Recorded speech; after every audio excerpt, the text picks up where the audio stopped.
sorry. So yeah, I was seeing like this is one that is the most traumatizing for me out of all my experiences is the Admiral Rogers, and I don't even know if I'll be able to talk about it right now because my throat's all messing up now.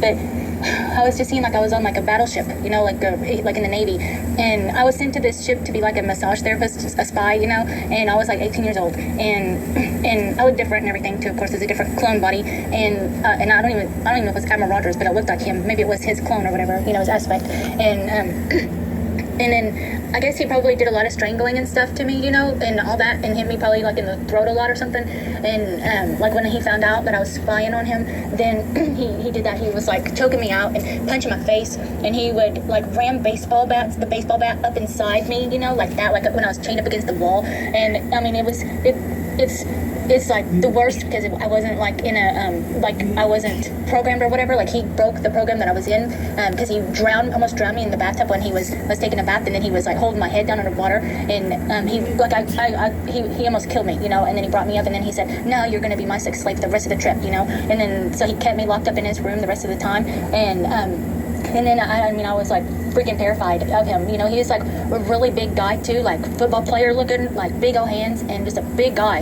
You know, like his hand was massive, and like he would punch me in the face, and it was like I don't know how I even was like walking. You know, but I don't know. And he would do that, and he would just want sex all the time too, like all the time, and it was not like sex, regular sex. It was like torture stuff. He just liked to do that all the time with just the weirdest stuff. You know, it's like. I don't even remember it all, you know, like I'm not remembering, like I'm just like, oh my god, I don't want to look at it. If I have to think about all this stuff, then I have to look and see, and then I get like, oh, like my mind just kind of like blanks out a second, you know. But if I can look at it from like I'm watching the TV, then I can see it, okay. But if the new memory comes up, then I'm just like, I get like, I can't talk about, I can't, like, my mind is just like stuttering and stuff, you know. So anyway, that's a horrific memory that just came up more because I was, I also seen Draco Reed in there too, in that he was walking by in the hallway. I know it's annoying hearing me do that, but he was walking by in the hallway. But he was just a young kid, you know. He just was like his dad and grandpa was in the military in that experience, you know, and he was just in that place, I guess, because they were high up or something, and the Admiral knew his dad and grandpa really good. So he was like 18 or something, and he was in the hallway walking by, and then he would see me and say hi. He was really nice. And then I was like, he seen me in the room one time with the Admiral, and then the door slammed or whatever, and the Admiral saw him, and then so he made sure that that Draco, that he didn't say nothing. Like he went to say something like, you know, I know your father and your grandfather, and there should be like they probably wouldn't want to hear about what you're doing here, huh? Like getting into trouble, and you know, he could make up anything like that, and it would be you know, and his father and grandfather would believe the Admiral over him, you know, and they do the same thing anyway in that program and stuff like that, you know, because it's kind of mafia-like too, because at the end of the thing, at the end of the trip, then they took me, the Admiral got me, like he found out who I worked for. It's like some mob boss, I don't know, I think it was trying to spy to see who's getting like the detonation bomb or something. I don't know. It's like a guy in a suitcase that I was seeing he looked like a salesman person, and he had a suitcase and it had like a button on it. So I don't know what that means or what, I don't know. I was just, and he deprogrammed all of that I saw. You know, he took it all out of everything that I've seen and all of my programming, and then I was just